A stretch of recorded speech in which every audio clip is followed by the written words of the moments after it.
share the screen.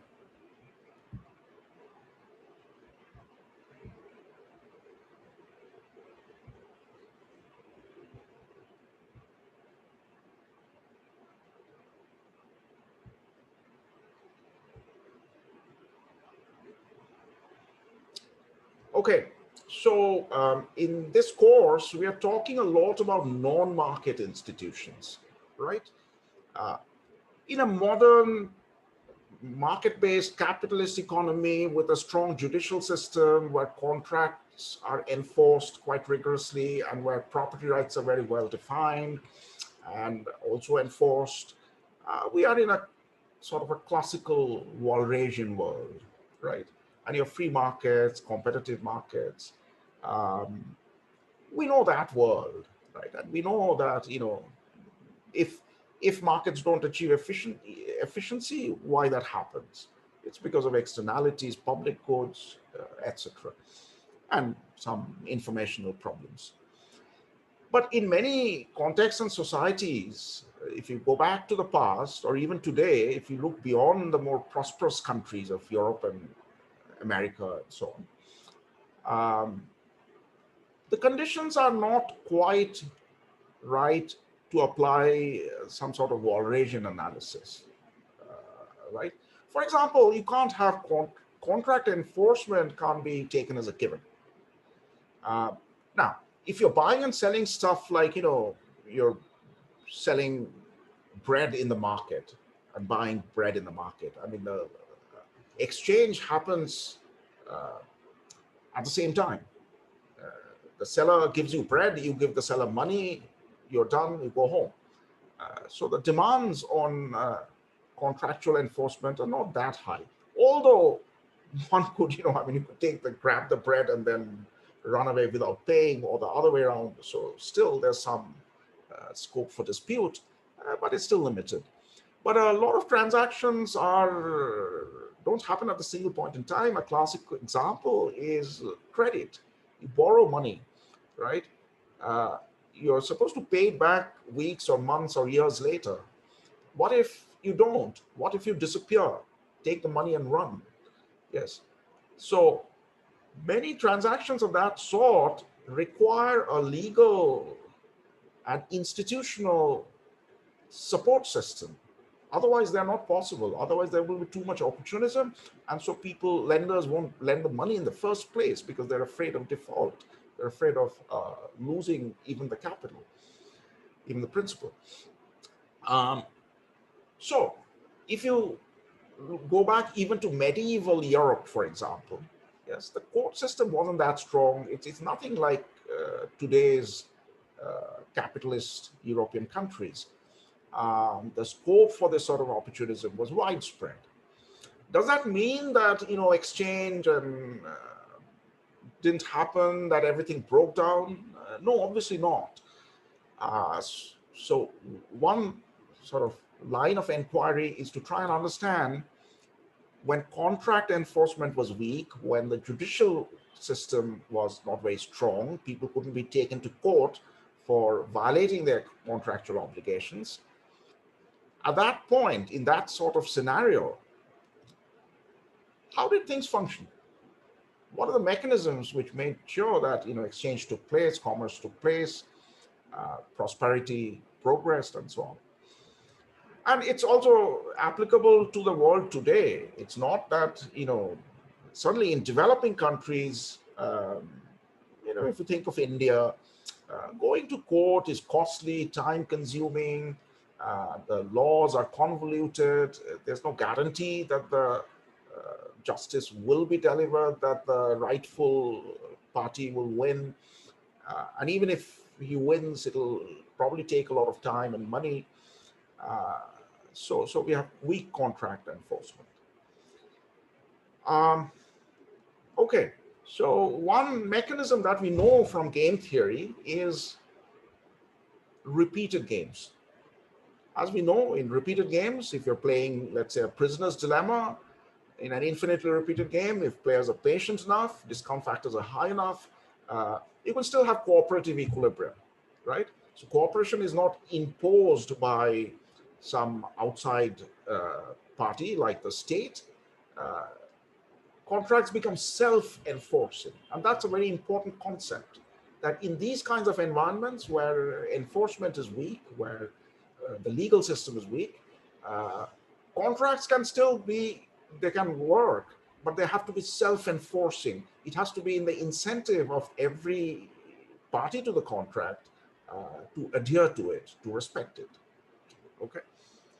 And repeated gain mechanisms are something that are quite obvious to study in this context. Uh, Now, repeated games mechanisms, you've sort of the simple stuff that you've studied is two-player repeated games. Two players playing the prisoner's dilemma. They have the implicit threat of something like grim trigger strategies, that if anybody departs from cooperation, the other person will punish forever, etc., etc. So in a bilateral situation, um, it's fairly obvious how it works, but often um, you require so a bilateral kind of strategy or a bilateral punishment strategy works well when two people are frequently interacting. Yes, but often what happens is that uh, that any two agents, any bilateral pair, does not necessarily interact very often. Um, uh, they may, today borrow money from someone, tomorrow you may borrow money from somebody else. Your original lender may not have the funds, etc. Um, and so sometimes to create strong enough incentives, what is needed is so-called third-party punishments, meaning that I and you are in a transaction, and if one of us does something fishy and violates the agreement, a third party has to impose punishment, right? And that's where social norms come in. Social norms are rules of collective behavior where third parties are supposed to punish those who have deviated from the correct mode of behavior.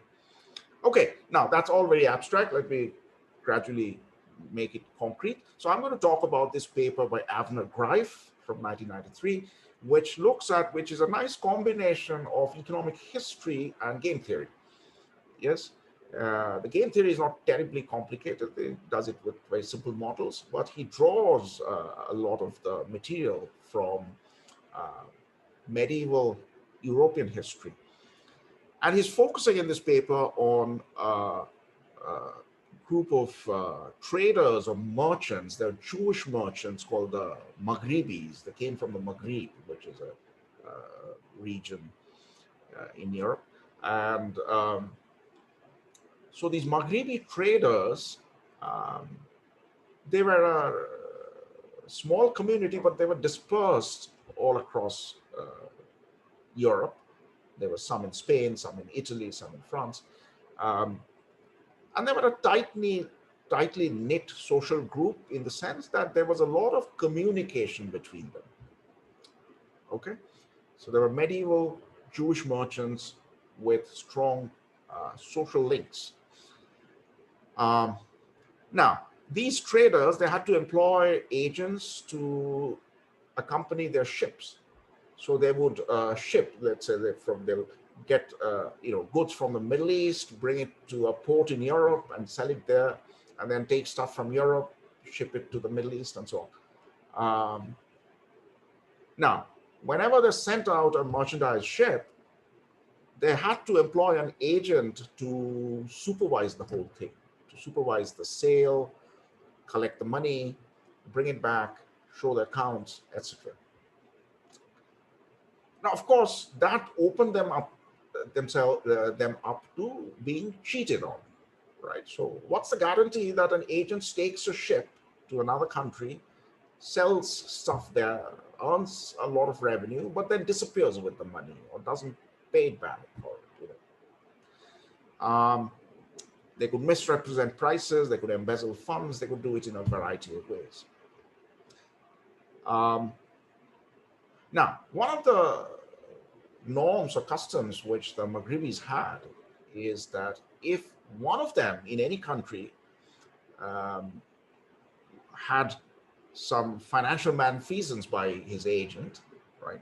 If the agent cheated a trader, that trader would write letters to the uh, other Maghribi traders in other countries documenting this, saying that, this guy who I employed, he has done this. So he'll spread the word. And the expectation within the Maghribi community was that these agents, if once one of them identifies an agent as a cheat, the others were not supposed to employ this person again, right? So the whole community will ostracize and shun an agent who has been identified as a cheat by one of the Maghribi traders. So there was a group punishment, yes? Now, Greif raises the following question. He says, okay, this was a custom that if somebody cheated one of the traders, then others will gang up on this person and will just shunt and shun them. But what is the incentive of the others to do so? So maybe after cheating a trader, an agent goes to another trader and says, I'll take a cut, give me lower pay, I'll work for a discount, but give me a job. So what prevents this other trader uh, from offering a job to somebody like that? Yes. So in other words, put more pointedly, yes, they were participating in group punishment, but where did the incentive to punish as a group come from? Why weren't there deviations from this group punishment norm? And here Greif does some game theoretic analysis, and he shows that, yes, the logic of game theory and repeated games will tell us that um, it will be in the interest of the other traders to punish somebody who has been identified as a cheat within their community, right? It will be actually costly to hire such a person, to hire a person who has been identified as a cheat and um, uh, to offer him a job. He has to be paid a higher wage to keep him in line, right? And that's the basic point. Um, so a big part of what we're going to talk about with a simple model is this, trying to understand this incentive to punish, incentive to stick to the group norms. And in the process, we'll also see something, we'll be able to put our finger on a term which is much bandied about, you will have come across, which is people talk about social capital. Yes, that somehow if a society has certain modes of behavior, certain norms of behavior, um, that has economic value, right? So the term is used kind of loosely and as an amorphous term. In this model, you will see in this analysis, it acquires a concrete meaning. Okay, essentially, the social capital of the Maghribis came from the fact that they had this channel of communication open between themselves. They could share information about their experiences with the people they were employing, right? If they were not such a closely knit group, and the act of cheating one merchant did not spread to the rest of the community, if that didn't happen, then they could still carry on their business, use repeated games as a way to incentivize their agents not to cheat, but it'll be more costly. Okay? The notion of social capital in the model that I'm going to discuss can be captured through an exact monetary value. Yes? When they share information between themselves and have this sort of norm, they have to pay a lower, they can keep their agents in check with a lower wage. And that cost saving is the measure of the economic value of social capital for the Maghribi traders. Sir, Yes, sir, so the fact that they were closely knit, it helped them to do those kinds of those punishment strategies, right?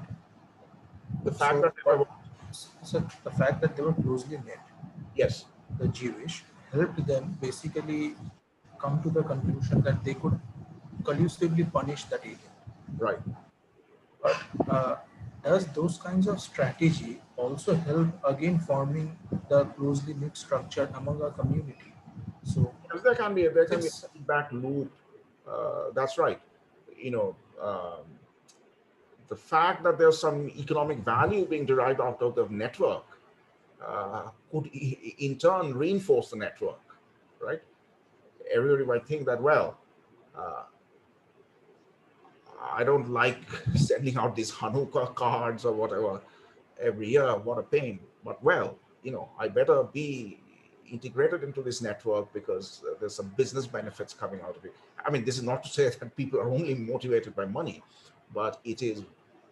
You're absolutely right that you can now close the loop and say that a community which has some economic value from the network will try even harder to keep the network intact. so also as an aside, what the agents also Jewish? So the Um, agents. So because I was wondering whether, like, say if they were Jewish and there was some other factor which was helping them to be closely knit, so maybe they wouldn't have cheated also because there could have been other sanctions. yeah, I'll have to go back and look and see if it's mentioned in the paper. If I were to guess or bet, I would say that they were probably not Jewish. They were certainly not from the Maghribis themselves, but some of them may have been. I can see where you're coming from, that if the agents themselves are part of the community, then that might affect incentives in either direction, right? That they could not only lose their jobs if they did something, but they also could lose their sort of social access, not being invited to community festivals and gatherings and so on. So there'll be some additional instrument there. But at the same time, there may also be pressures from within the community to forgive and forget, that sort of thing. Um, Yes. but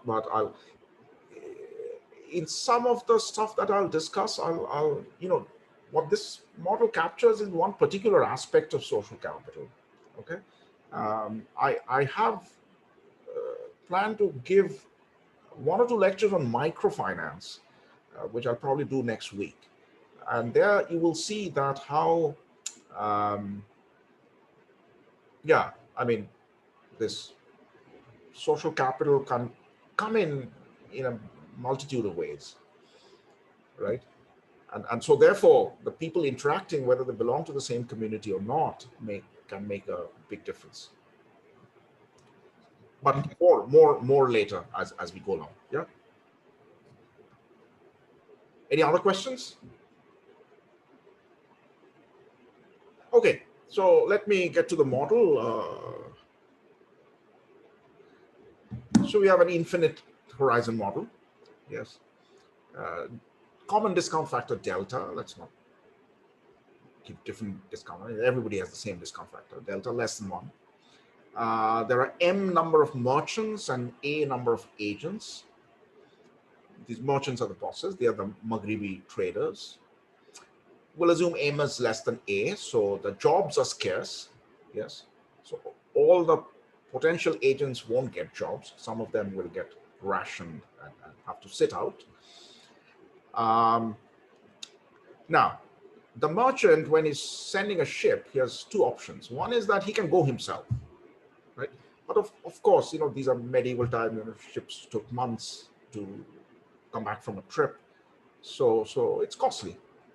Um, so if he decides to supervise it himself and go with the ship, his payoff is going to be kappa. Okay. Now, alternatively, the merchant can hire an agent and then he opens himself up to moral hazard and potential cheating. Um, and when he hires an agent, he promises a wage of W. Okay. So, what are the payoffs in that case?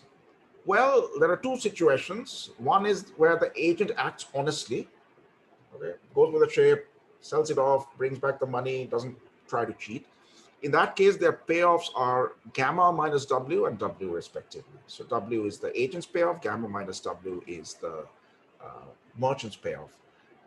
So essentially, the surplus in the relationship is gamma, right? If there's honest behavior. Now, alternatively, the agent can cheat. So the agent can run away with the money. In that case, the payoffs are 0 and alpha.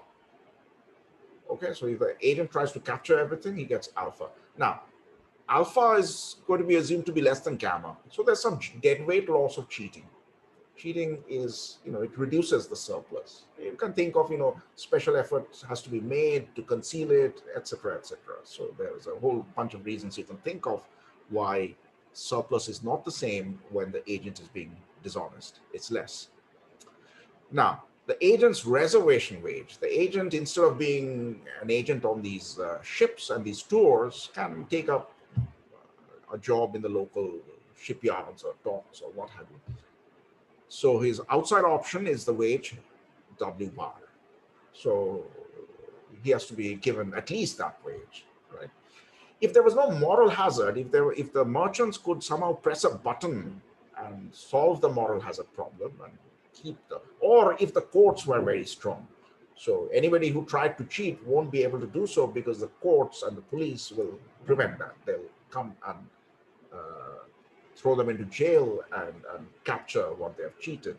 If that were the case, then it would be very simple. All these, because the merchants and these jobs are scarce, the traders would offer these agents a job at their reservation wage, and they'll keep the rest.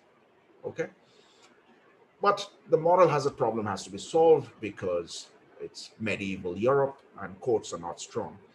Now, we'll assume also that after each period, the agent could be terminated. He may not be given the job to take the next ship. Yes. Sometimes that's endogenous. Maybe the agent didn't behave well in the last task and tried to cheat or something. But sometimes it happens for exogenous reasons, right?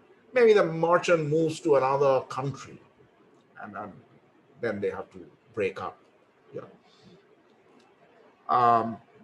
So those are the parameters. Now, we will make some assumptions on the parameters to make the model interesting so that, the outcome is not trivial and boring.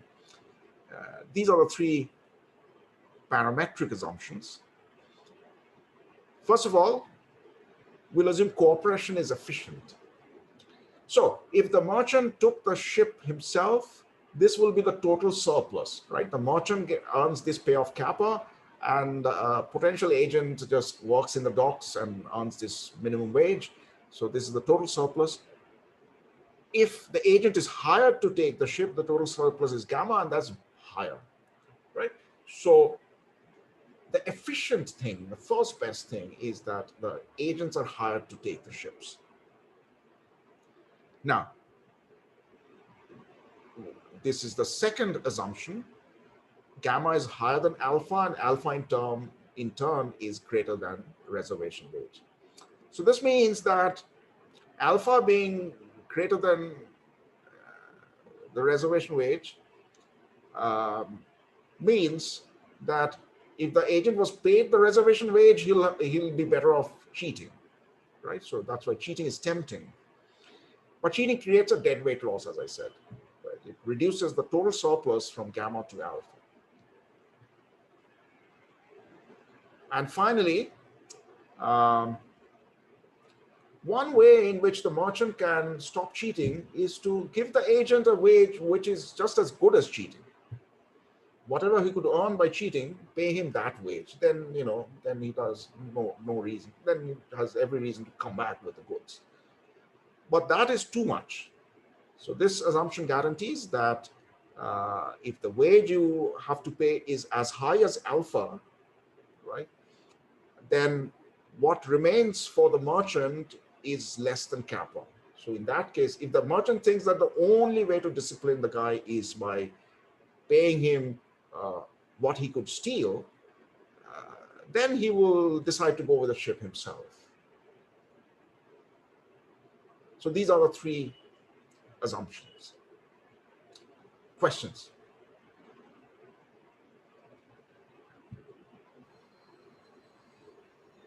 No questions? So Yes. just one thing. So the fact that cheating erodes the value, that is sort of making it obvious in some sense. I mean, I was not sure why it should be obvious. No, it's an assumption. So it's obvious, then that's good. Then you buy the assumption.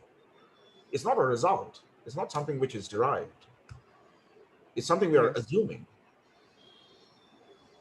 So if it's obvious, then it's a compelling assumption. Then we have no. No, I was saying I was not seeing why it is obvious. I mean, why are we assuming that that should be the case? I mean, surely cheating cannot be value added, right? So, for example, if you want to, I'm just randomly thinking of reasons. Uh, Maybe uh, if you want to conceal and run away with the proceeds, you may not be able to sell every item in the best possible outlet. You may want to hurriedly sell it off at the very first port. Stuff like that, right? If So you try to be honest, then you can take your time. You can sell your silverware um, in Naples, and then the fine clothes somewhere else. Take your time.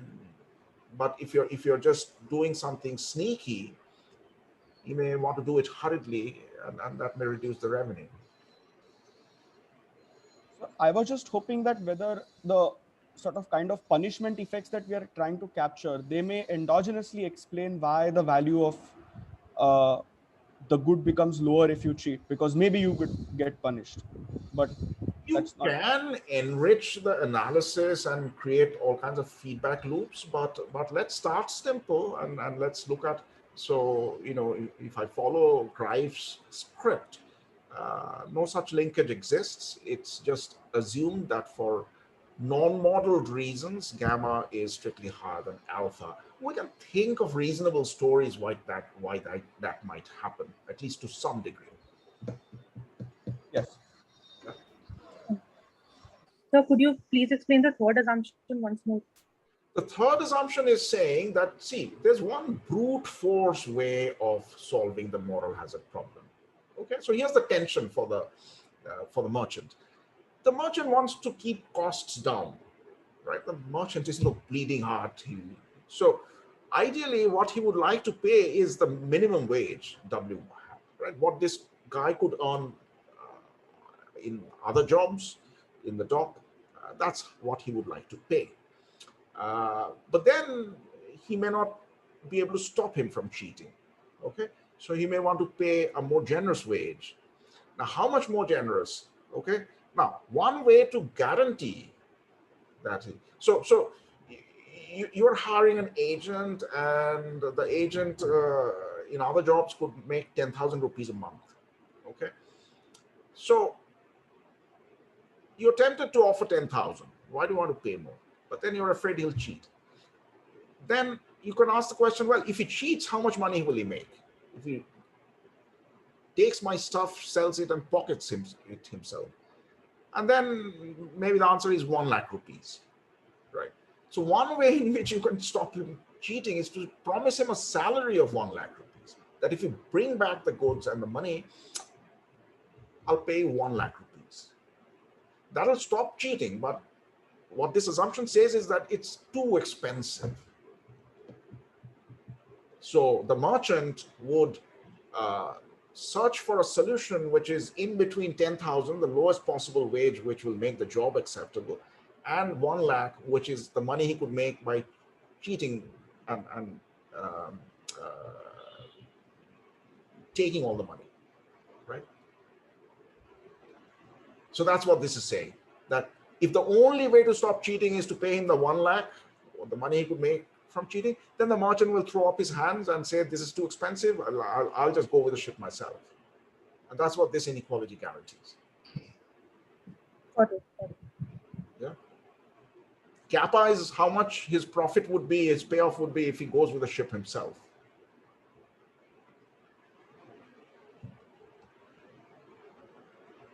All right.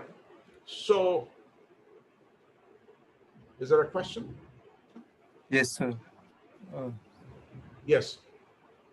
Mittal. So, since the courts are weak and law is enforced Yeah. in a weaker manner, can't the merchants themselves cheat? I See, mean, the are we allowing?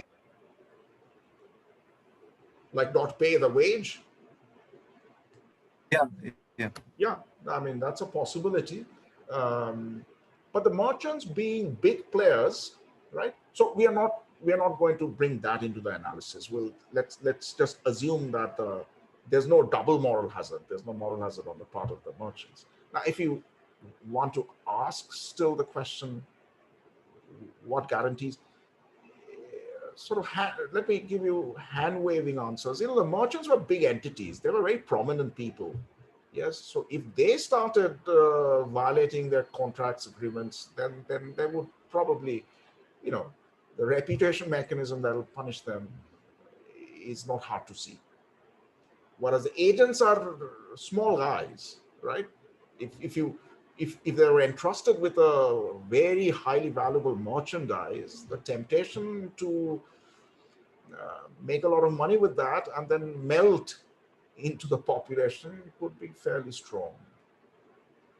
Yes. In any case, in many models, we also model two-sided moral hazard. We can talk about that later. For now, let's remove the merchant's moral hazard from the picture.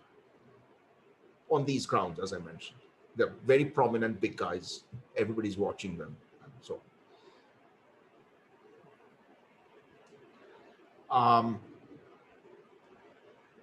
Okay, so let's see what kind of equilibrium can be created. So the equilibrium strategy of these merchants are supposed to be that hire only agents who have never cheated anyone before, not just you, but anybody else in the trading community, at least as far as you know, and offer a wage of some equilibrium endogenously determined wage, W star. Okay. And what is the agent's strategy? We'll have to check that everybody's strategy is a best response to each other's. But at this point, I'm describing the strategies. So the agent's strategy is supposed to be like this. As long as the agent has an unblemished record, the agent behaved honestly till so far, the agent's strategy will be to act honestly if and only if the wage is a W star. If somebody offers them a job at a wage less than W star, their strategy tells them to accept the job but cheat. But if the wage offer is W star or more, then their strategy is to accept but not cheat. So the merchant strategy here is an example of, as I said, multilateral punishment strategy, or MPS, where agents are supposed to be punished by merchants who were not directly impacted by their bad behavior, by their dishonest behavior, as opposed to bilateral punishment strategies. So you can think of a different scenario with the same parameters where this information sharing between the traders didn't happen. So all a merchant could do is punish an agent who directly cheated him and nobody else. Okay. So one thing we are going to do is try to understand equilibria that are possible under MPS versus that are possible under BPS, bilateral punishment. And I'll show you that MPS allows better equilibria for these merchants. Okay. Here are two probabilities in the dynamic model. HH is the probability that an unemployed or honest agent is rehired, right? Honest agents sometimes are without jobs because there's a scarcity of these jobs, and sometimes relationships get exogenously terminated. Yeah. So if an agent today is unemployed and he has been honest in his career so far, this is a single period rehiring probability. In one period today, this is the chance that he'll get a new job, new assignment. HC is the probability that an unemployed cheater is rehired. Okay, this is supposed to be zero if the communication is perfect, but we are representing it very generally. Okay, since it's a dynamic model, we need value functions. All right, so these are the three value functions. These are the lifetime utility, not just the utility today, but expected utility over a lifetime of three groups of people. The first number is the expected utility of an honest agent who today has a job, who's holding a job. Yeah.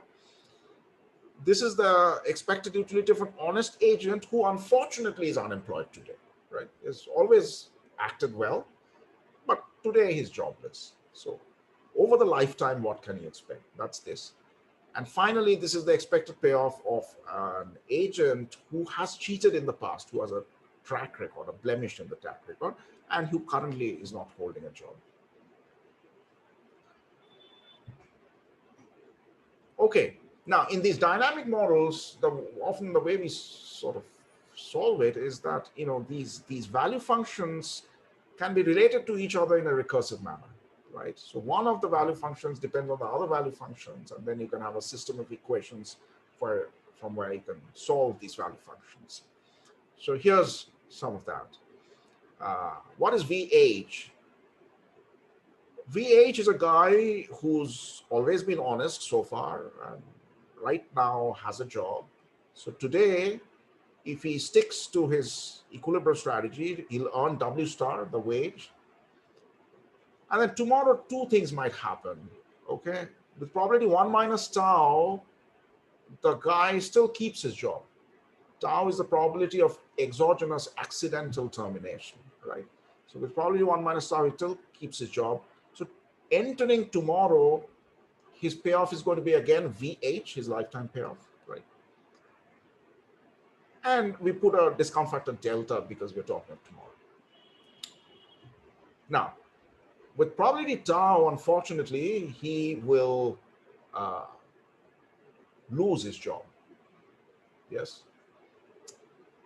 And then what he expects over his lifetime is this, by definition, VUH, an unemployed honest agent's lifetime payoff. Okay. There's no delta here because Greif is following some weird convention. He's basically defining this unemployed agent's lifetime payoff as being calculated one period ahead, right? Anyway, now, what is this object? So essentially, there are three equations here, right? This is an unemployed agent of type I. I can take the value H, honest agent, or C, cheat.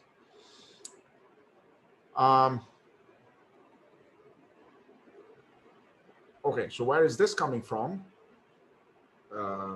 This is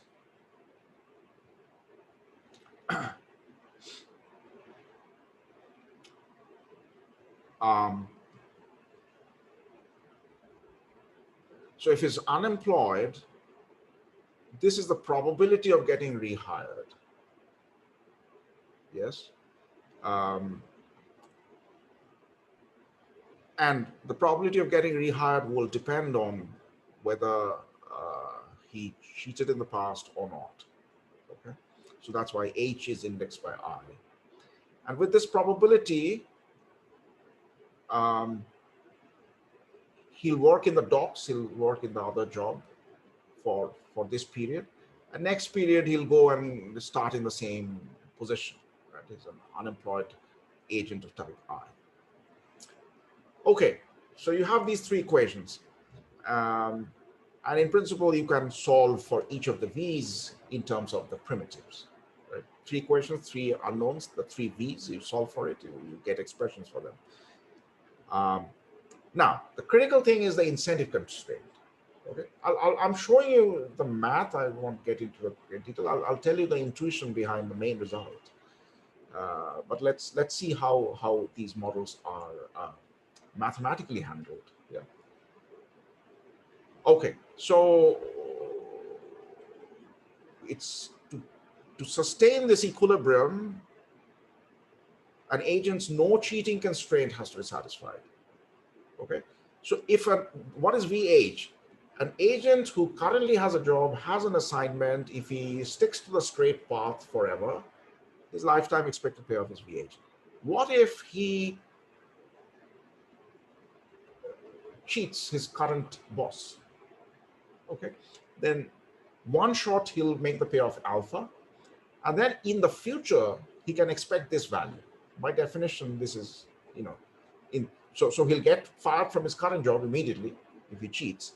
So he'll go out in the market as an unemployed agent who is a cheat, who has a black market, right? So this is the incentive constraint.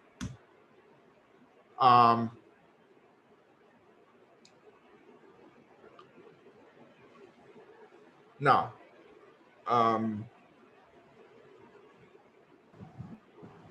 Sir, yes, sir, if the agent is not employed with the merchant, he yes, always gets a job at the docks. he sorry, he always gets a Job at the dock. yes. I mean, that is that's a job that has no moral hazard in it. It's a low-paid job, so that is guaranteed. So in VU of I, Yes. in the second equality, why isn't he like getting W bar in the first period? Like, Say that today again. he I gets didn't hear it. V. So the second equality, Yeah. why isn't the case that he is earning W bar today and then plus delta times that? In the first part over here. So delta times the thing encapsulated in the third bracket is basically his expected payoff from tomorrow. That's right. So today, why isn't he earning W bar? See, if he manages to land a job tomorrow as a shipping agent, then he can't work in the docks, right? So in that case, he won't get the W bar. He'll just get whatever the payoff from that sort of job is over the lifetime. And So in the first case, VH, we had yes, W star that's earning right. today Yes, plus delta times the terms. So delta times the terms is for the second period. right. So in VIU, for the first period, shouldn't there be a W bar? See, um, here's the sort of definition. So the guy has a job, right? So today there's no question of working in the docks. He gets the wage that comes from the job, which is W star.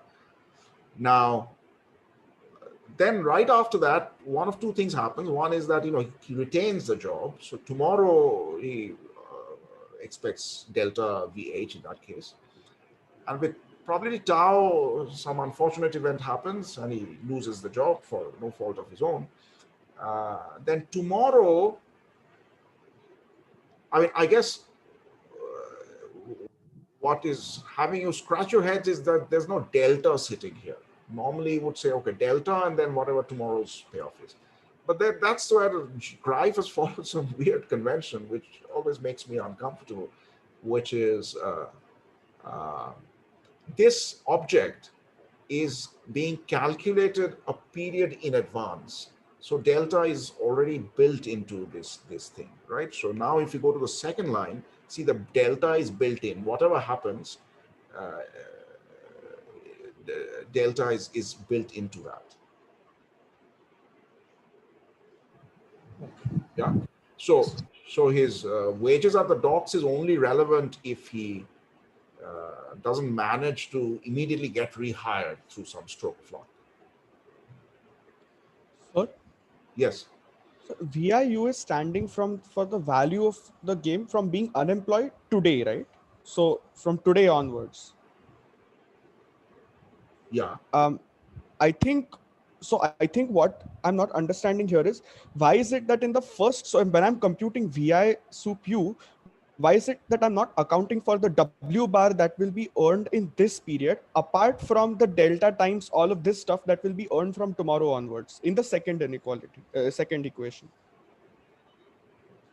Shouldn't he earn a W bar today Okay. and starting from the Okay, so think of the unit of time being a day. Okay, so today my boss comes and says, "Sorry, I have to let you go."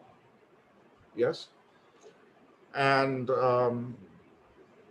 now I'm technically unemployed, right? So what will happen to me tomorrow? But I'm doing the calculation today, this evening, after I hear from my boss that don't come in tomorrow. Okay, now. I frantically send off some emails, try to get reabsorbed. Um, there's some chance that somebody responds to my email saying, "Oh, I have an opening. Come in tomorrow." Yes, that's this part. Um, but there's a chance that by 10 o'clock at night I don't hear from anybody, or everybody says sorry, no. Okay, so in that case, tomorrow I have to go and work in the docks, so I'll get the W bar, right? And then tomorrow evening, after I come back from my minimum wage job at the docks, I'll again do the same thing. I'll shoot off some emails and I'll wait for them. And so that's where this part comes from.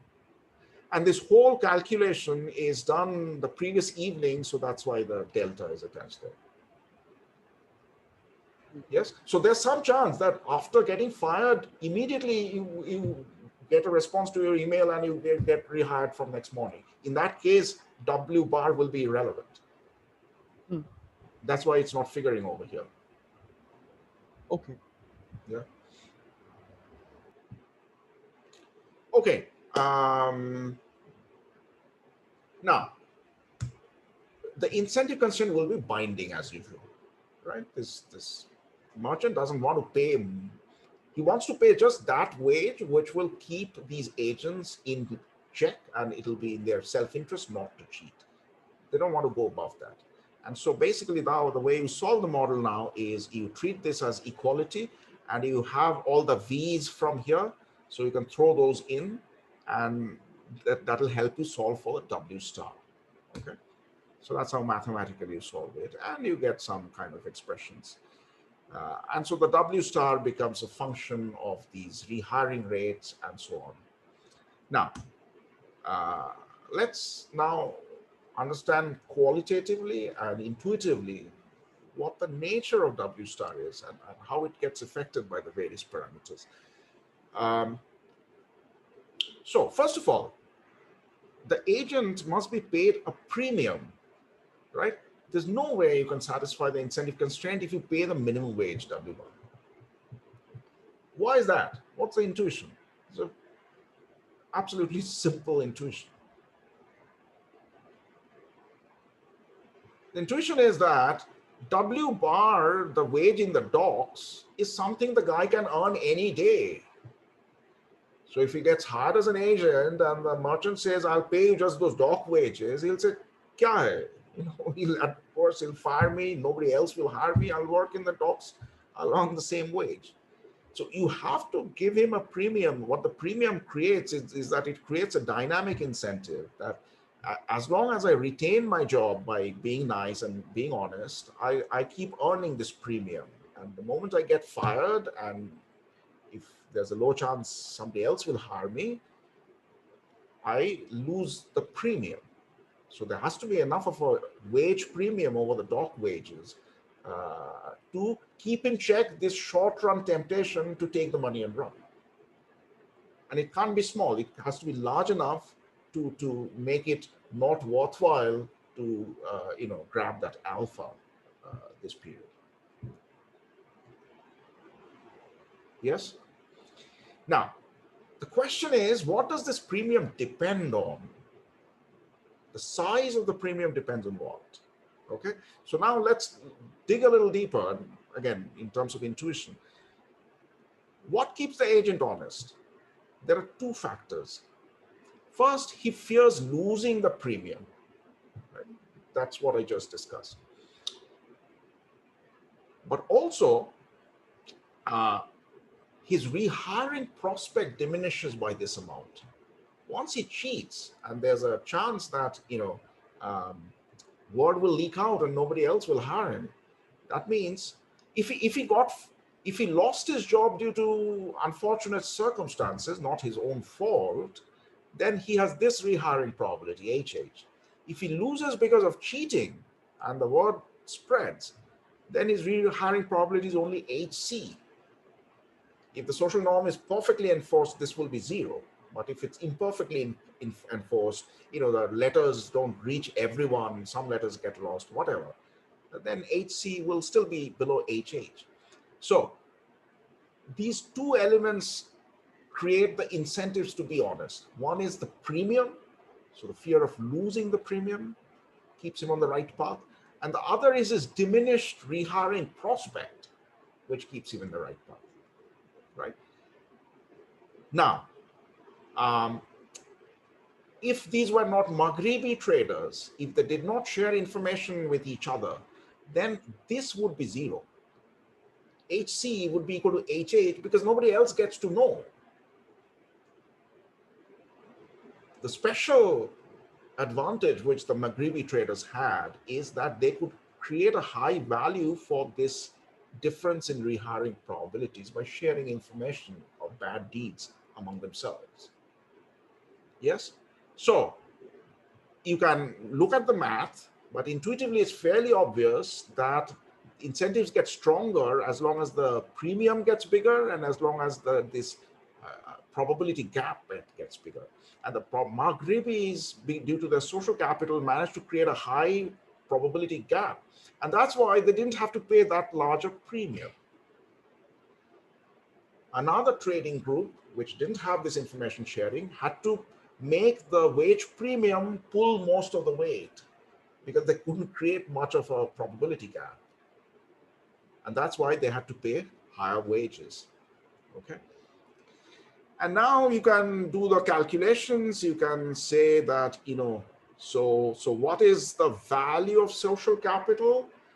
The value of social capital is essentially if they didn't have the social capital, so this was 0, whatever efficiency wage they had to pay, that minus what efficiency wage they actually had to pay because of this gap, right? So in other words, if you had a bilateral punishment strategy, right? No information was shared among the merchants, so they couldn't do third-party punishments. If that was the case, then there will be a certain efficiency wage, right? Now, because they could create multilateral punishment strategies and could maintain this gap in rehiring probabilities, they had to pay a lower efficiency wage. And that difference is the value of their social capital.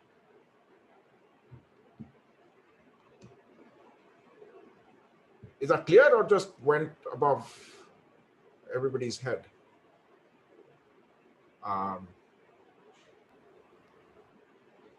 So in the next slide, you have that kind of spelt out. Yes. Let me not plod through every step. Essentially, what we are doing is 2 exercises. One where we essentially what we do is, you can keep it very general actually. You can calculate the efficiency wage as a function of this difference. Yes. Now, when it's bilateral punishment strategy, when you have a less socially knit group of traders, this difference is 0. And for the Maghribis, this is some positive value. And W star comes down as a result.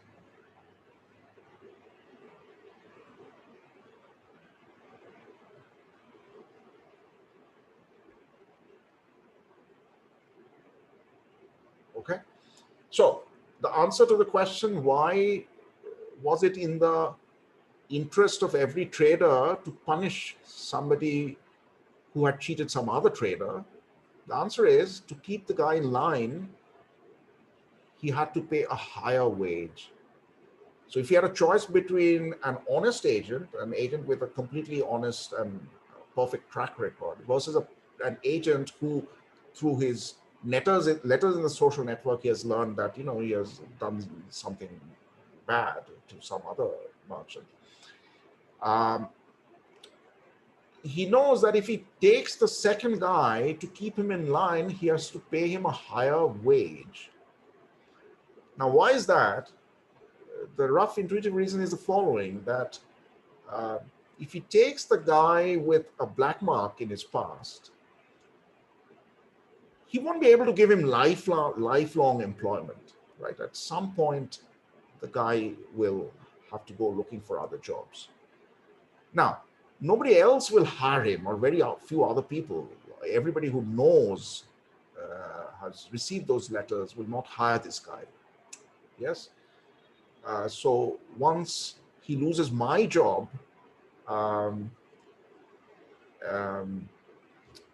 he has no great prospects.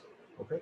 Whereas the honest guy, if he takes up my job, he does it well, he remains honest, even if due to accidental reason he has to leave, as long as he has been honest in my job, his rehiring prospects are pretty good. Yes. So he doesn't want to cheat in my job because he doesn't want to lose the goodwill among other traders, because sooner or later he'll need a job from somebody else. Whereas the guy who has cheated has already shot his prospects outside of, you know, my employment. He already has picked up a black mark. So in that sense, he has nothing to lose as far as his employment prospects are concerned. He has already shot it to pieces, right? So that part of his incentive is very weak. So to keep him in line, I have to pay him a huge premium. The only way I can keep him disciplined is by paying him loads of money, which he fears losing. Others are going to punish him anyway. He has already cheated and he is in the black book. So the only guy who can threaten some credible punishment is me if I rehire him, right? So essentially, we're down to bilateral punishment strategies instead of multilateral ones. Sir? Yes. So when we spoke about the economic value of this social network, Yeah. among these merchants, so we pointed out to the fact that had they not written the letters, they would have paid a higher wage premium. Yeah. Right. So isn't the question again is that where the premium is essentially going, to the agent's pocket or to the merchant's pocket? So had there been a higher premium without the network, Right. then the extra wage differential would have gone into the agent's pocket, right? That's right. Now that surplus is sitting with the merchant's pocket. That's right. So how can we truly say that in which case that surplus is higher? Because in order to talk of the social value, we should take both agents and merchants into account. No, see, I mean, what we assumed is that the act of cheating, trying to run away with the money, creates some deadweight loss. Okay. Now, as long as agents are kept honest, kept in line, and they don't run away with the money, the overall surplus created in the relationship is higher. It's gamma instead of alpha, right? But how the surplus gets divided depends on the wage, right? Now, the wage in some situation can, honesty can be maintained with a relatively lower wage, in some situations with a relatively higher wage. But as long as the wage is set at a level where honesty is maintained, the same gamma surplus is getting realized, right? So the point is that whether multilateral punishments can be used or only bilateral punishments, that affects the division of the surplus. But the system will always work it out so that in equilibrium, cheating doesn't happen. Yes. Yeah. Thank you, sir. Questions? There's a very famous paper by Shapiro and Stiglitz. And have you studied it in any course? No, sir, I don't think. So Stiglitz in particular wrote a bunch of very influential papers in the 1970s, where the papers in general are on the theme of endogenous rigidity of wages, prices, endogenous price rigidity, right? Whether regulators are not imposing price ceilings or price floors, but the market, because of informational and enforcement related issues, endogenously the price gets stuck at some points and doesn't move to market clearing levels. One of the papers was the Shapiro and Stiglitz paper, right, which tried to explain unemployment as a phenomenon, right? If you have classical markets, we are not supposed to see unemployment except in sort of natural rate of employment, transitory things. Persistent unemployment is not supposed to be there because the wages will adjust to market clearing levels. Yes. So Shapiro-Stiglitz's point was that there's moral hazard in employment. Workers might shirk, and that will reduce their productivity. So employers not only have to get workers, they also have to create the incentives for hard work and non-shirking. And then they said that, well, if you initially have some sort of market clearing wage with full employment, then workers will start shirking. And one way an individual employer tries to prevent it is by raising the wage, creating a premium, so that now workers want to not shirk because they will lose the premium. But as they raise the premium, the wage, but everybody tries to raise the premium, so unemployment starts appearing, right? There's excess supply of labor because at those higher wages, more people are willing to work, but employers are willing to take fewer people. So in the end, if everybody gives a wage premium, there is no wage premium, but unemployment crops up as a result. Yes. Now, you can think in a way that Shapiro-Stiglitz's model is captured in the special case where HC equal to HH, right? In the Shapiro-Stiglitz model, this sort of workers were anonymous. Once they lost a job, whether due to misfortune or whether due to bad behavior, shirking, cheating, what have you, they go into an outside pool and just, they're not marked. So this sort of information sharing, black marking, this was not allowed in that model. Still, you had this sort of wage premium cropping up. And so you can think of the Shapiro-Stiglitz kind of story as a special case where this hiring difference does not appear. And there, a certain wage premium is needed to discipline behavior of the workers, right? And what this is saying is that if you also could create a difference in rehiring prospects, then that efficiency wage, as Shapiro-Stiglitz calls it, it actually comes down. You can discipline the workers with a lower efficiency wage, and that's the heart of the story. Sir? Yes. I think Shivam made this point in the lecture, and it may be significant here, was that if it was the case that that there was a moral hazard problem at the end of traders as well, then we could potentially have results where the premium comes even lower, right? Because then the traders would basically lie about someone's type in order to um, use the social network so as to reduce the premium payment. But sir, Uh, can I add yes. a point? Let me stop it here.